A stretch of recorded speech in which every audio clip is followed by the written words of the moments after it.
تم سب بچے بیٹھے ہو، والدین کو اپنی جنت بنا لو، ماں باپ کو اپنی جنت بنا لو، ان کی دعا لے لو۔ میرے نبی نے فرمایا کاش میری ماں زندہ ہوتی۔ ماں کا خاص طور پر منشن کیا، میری ماں کیوں کہ باپ کو تو دیکھا ہی نہیں، اور ماں کو دیکھا ہے 6 سال۔ میری ماں زندہ ہوتی اور میں عشاء کی نماز کے مصلی پہ کھڑا ہوتا اور میرے گھر سے میری ماں کہتی محمد، تو میں ماں کے لیے نماز توڑ دیتا۔ میرا نبی کہہ رہا ہے۔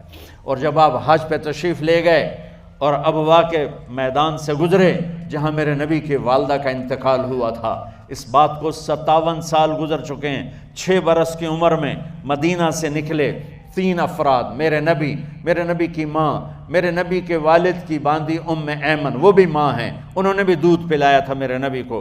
2 مائیں ہیں، ایک دودھ پلانے والی، ایک پیدا کرنے والی، اور ایک میرے نبی ہیں۔ جب ابوا کے پہاڑوں میں پہنچے تو اچانک ہارٹ اٹیک سے حضرت آمنہ 25 سال کی عمر میں انتقال فرما گئیں، اور میرے نبی نے اتنا اس کا غم لیا۔ 6 سال کا بچہ، میں سن 2000 میں وہاں گیا تھا، میرے آنسو نہیں رکنے کو آ رہے تھے کہ کہاں میرے نبی کی ماں کو اللہ نے اٹھایا، نہ کوئی آسرا، نہ کوئی سہارا، نہ کوئی رشتہ، نہ کوئی جھولی، نہ کوئی چھاؤں، ایسے تنہا یتیم کر دی۔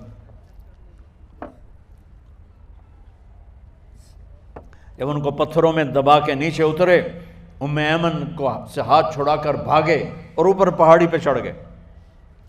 جب ایمن پیچھے گئیں تو ایمن نے کیا دیکھا کہ ابوا کے پہاڑ بھی رو رہے ہوں گے، آپ ماں کی قبر کو چمٹ کے ایسے اوپر لیٹے ہوئے تھے، قبر کو پکڑا ہوا تھا، اوپر لیٹے ہوئے تھے۔ جب ایمن قریب آئیں تو سنا آپ کہہ رہے تھے اماں جی، آپ کو تو پتہ تھا آپ کے سوا میرا کوئی نہ تھا، آپ مجھے چھوڑ کے کہاں چلی گئی، کیوں چلی گئی؟ 6 سال کا بچہ پہلی موت دیکھ رہا ہے تو ان کو سمجھ میں نہیں آ رہا کہ میری ماں کے ساتھ ہوا کیا ہے۔ ایمن نے اٹھانا چاہا، آپ نے اٹھنے سے انکار کر دی۔ اس صدمے کو سینے میں لیے ہوئے 57 سال کے بعد، 7ویں دن بندہ رو نہیں سکتا، رونا ہی چاہے تو رونا نہیں آمدا، 57 سال کے بعد آپ اس وادی سے گزرے، آپ نے اونٹنی کو ماں کی قبر کی طرف موڑ دیا، اور ان پلرز کو 3 گنا کرو تو وہ پہاڑ بنتا ہے، چھوٹی پہاڑی تھی۔ اونٹنی کو نیچے بٹھایا، اوپر پہاڑ پر گئے، اور یہ مجھے دیکھو، یوں آپ نے گھٹنے کھڑے کیے ماں کی قبر کے سرانے، اور یہ ہاتھ یہاں رکھے، اور پھر سر دیا اپنے گھٹنوں میں یوں، پھر رونا شروع کیا۔ اتنا روئے، اپریل کا مہینہ تھا، دھوپ سر پہ پڑ رہی تھی، ہم تو ٹھنڈی دھوپ میں بیٹھے ہیں، شدید دھوپ میں بیٹھے تھے، اور اس کنڈیشن میں یہ بچوں کا سٹائل ہوتا ہے، جب لمبا رونا ہو تو وہ یوں بیٹھتے ہیں سر اندر دے کر۔ اتنا روئے کہ آپ کی داڑھی ساری آنسوؤں سے بھر گئی، سینہ تر ہو گیا، احرام تر ہو گیا، اور کئی گھنٹے بیٹھ کے روتے رہے۔ 2 جہان کے سردار ہو کر تمنا کر رہے ہیں کاش اماں تو زندہ ہوتی، تو مجھے کہتی محمد میں تیرے لیے نماز توڑ دیتا۔ اور میرے نبی نے، یہ بچیاں غور سے سنو، میرے نبی سے پوچھا گیا یا رسول اللہ قیامت کب آئے گی؟ آپ نے فرمایا یہ تو اللہ کو پتہ ہے۔ نے کہا یا رسول اللہ کوئی نشانی بتا دیں؟ تو آپ نے فرمایا جب بچیاں ماؤں کو ذلیل کریں گی تو قیامت آ جائے۔ جب بیٹیاں ماؤں کے ساتھ بدتمیزی کریں گی اور ماؤں کو ذلیل کریں گی تو قیامت آ جائے گی۔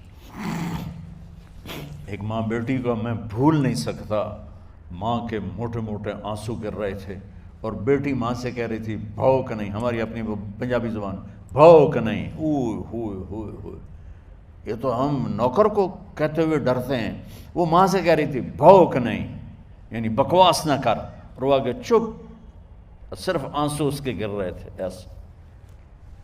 شاید وہ یاد کر رہی تھی کہ 9 مہینے کیسے اس کو میں نے پیٹ میں پالا، جنتے ہوئے کتنی تکلیفوں سے گزری، اور اس کو دودھ پلاتے ہوئے کتنی راتیں میں نے کاٹ کاٹ کے گزاریں، اور اس کے پیشاب دھوتے ہوئے کتنی دفعہ میں سردی میں ٹھٹھری، اور آج یہ مجھے کہہ رہی ہے بھوک نہیں۔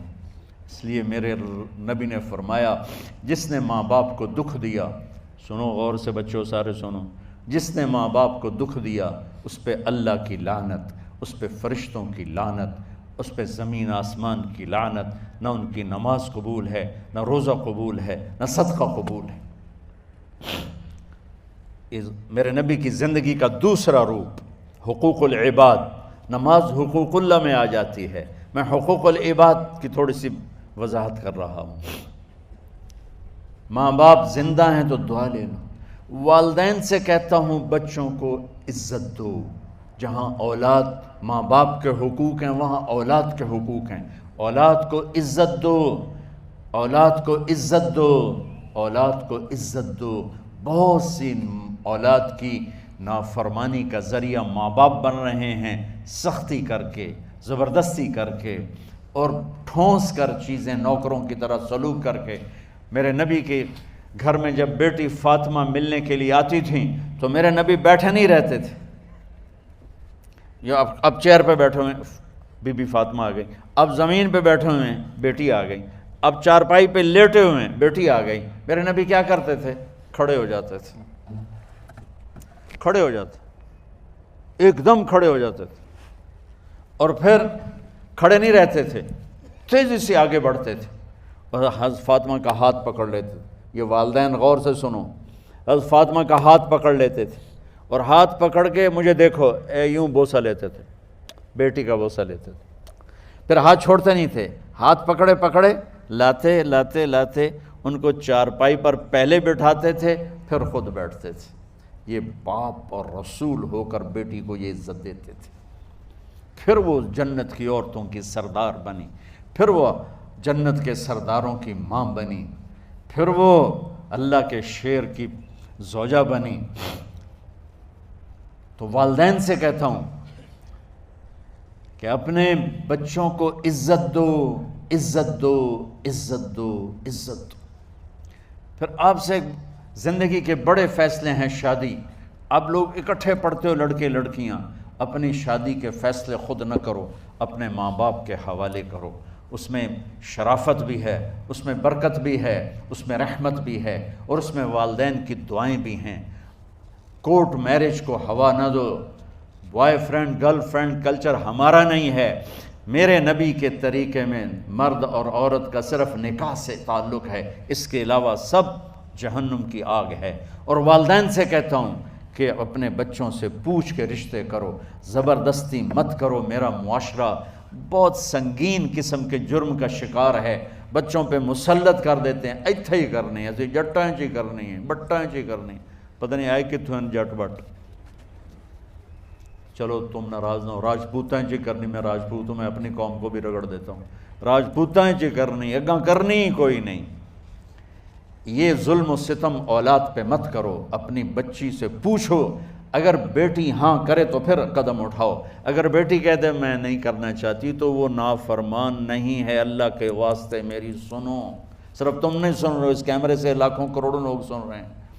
اگر بیٹا یوں کہہ دے کہ ابا میں نے یہاں شادی نہیں کرنی، میرا جی نہیں چاہتا ہے، تو وہ بیٹا نافرمان نہیں ہے، فرما بردار ہے، اس نے شریعت کا حق استعمال کیا ہے۔ اب ایسا ظلم مت کرو کہ نہیں اتھے ہی کرنی ہے، اتھے گھروں نکل جا۔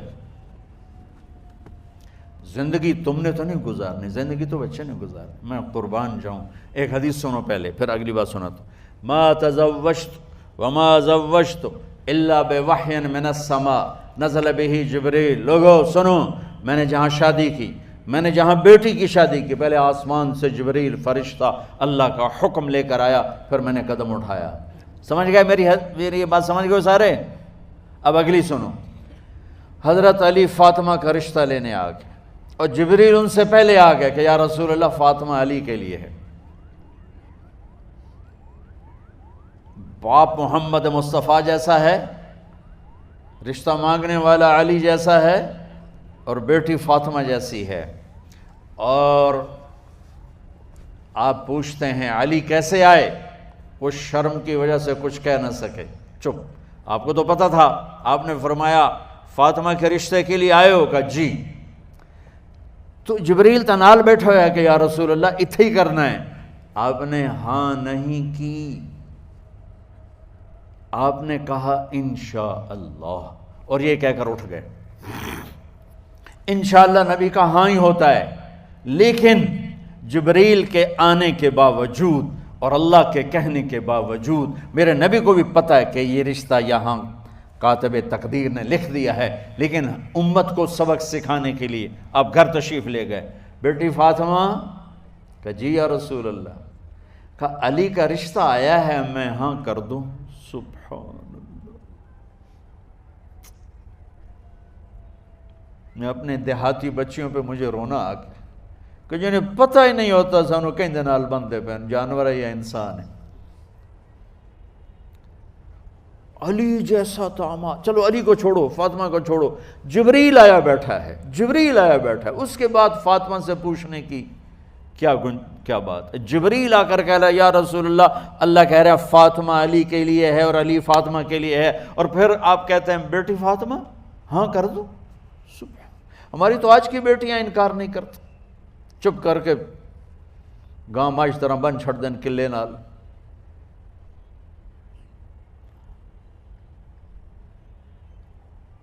کوئی ان کے اندر کے جذبات کو سننے والا کوئی نہیں ہوتا، اپنی انانیت پر یہ فیصلے کرتے ہیں، اور میرا نبی کہہ رہا ہے بیٹی ہاں کر دو۔ سبحان اللہ۔ آپ کا کیا خیال ہے فاطمہ نے انکار کرنا تھا؟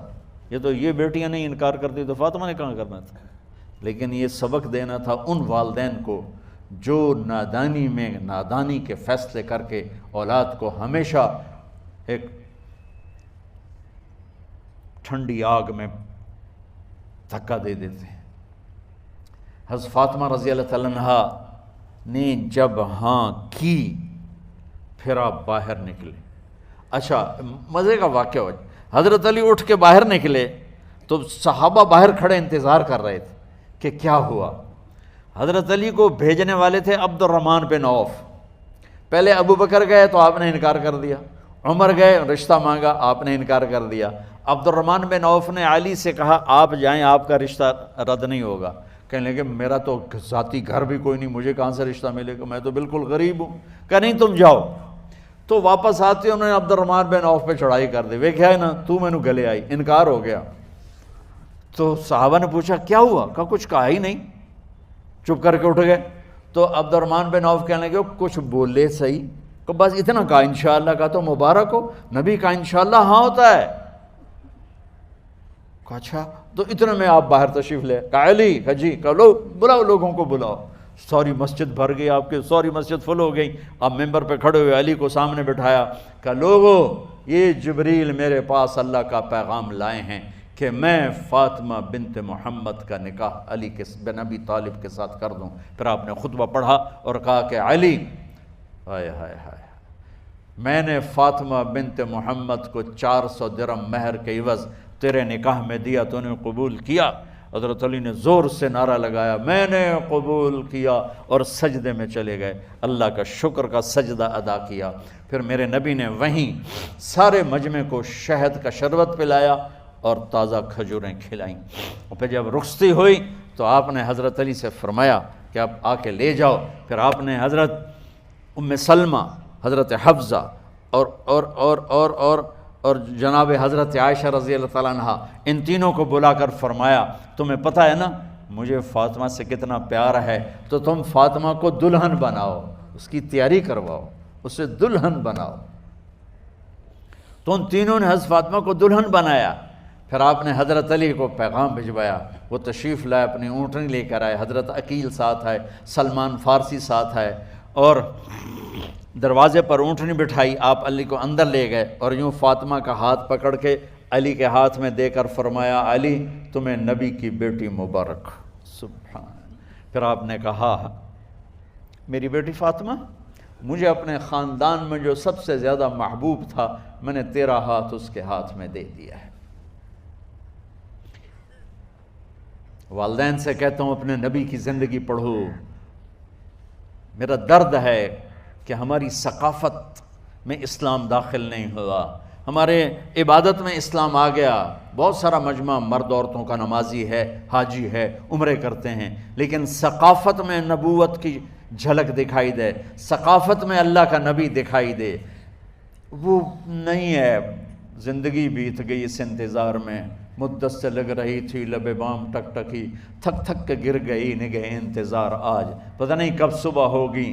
چلو کہتے تو جائیں مجھے ہے اگرچہ بت ہیں جماعت کی آستینوں میں، مجھے ہے حکم اذان لا الہ الا اللہ۔ والدین کے ذمہ ہے اولاد کو عزت دینا، ان کے سب سے بڑی خواہش میں ان کا احترام کرنا کہ زندگی انہوں نے گزارنی ہے، اور آپ کے ذمہ ہے والدین کے آگے سر جھکا دینا۔ اللہ کے واسطے کورٹ میرجز اور خفیہ شادیاں یہ نہ ہماری ثقافت ہے نہ یہ انسانیت ہے۔ ہمیشہ دکھ دردوں میں زندگی گزرتی ہے کہ اصل زندگی تو موت کے بعد آنے والی ہے۔ تو والدین پڑھیں شریعت کو، اولاد بھی پڑھے اپنے نبی کی زندگی کو۔ ایک شخص حضرت عمر کے پاس آیا ایک بیٹے کو لے کر، کہا امیر المومنین یہ میرا بیٹا بڑا نافرمان ہے اور مجھے بہت تنگ کرتا ہے۔ حضرت عمر کے پاس لاٹھی ہوتی تو انہوں نے یوں اٹھائی، وہ کہنے لگا حضور معافی دیا جائے، ایک میری گل سن لو۔ آپ نے فرمایا کیا؟ کہنے لگا ماں پیو دے بڑے حق ہیں، بالکل ٹھیک ہے، پر کوئی ساڈا حق بھی ہے ماں پیو تے؟ آپ نے کہا ہاں۔ آپ نے کہا ہاں۔ کہنے لگے ذرا وہ بتا دیں۔ کہا پہلا حق ہے اچھی ماں تلاش کرے، نیک عورت تلاش کرے۔ دوسرا حق یہ ہے نام اچھا رکھے۔ تیسرا حق یہ ہے اس کو قرآن کی تعلیم دے۔ کہا جی پھر سن لو حضرت جی، میرے پیو کو پوچھو اس حبشی عورت نال شادی کر کے مینوں حبشی ماں دیتی، انہوں کوئی عرب ماں ہی نہیں لتی۔ میرا پہلا حق اس مارے ہے۔ دوسرا سن لو، اس نے میرا نام جولان رکھا ہے، جولان گندگی کے کیڑے کو کہتے کہ اس نے میرا نام جولان رکھا ہے۔ اور تری سن لو، اس آج تے مینوں قرآن دی شکل نہیں وکھائی، حضرت عمر ہوئی سوٹا وہ دے سر تے پھیر دے کہ پہلے تیری مالش کراں پھر ایدی کر سکتا۔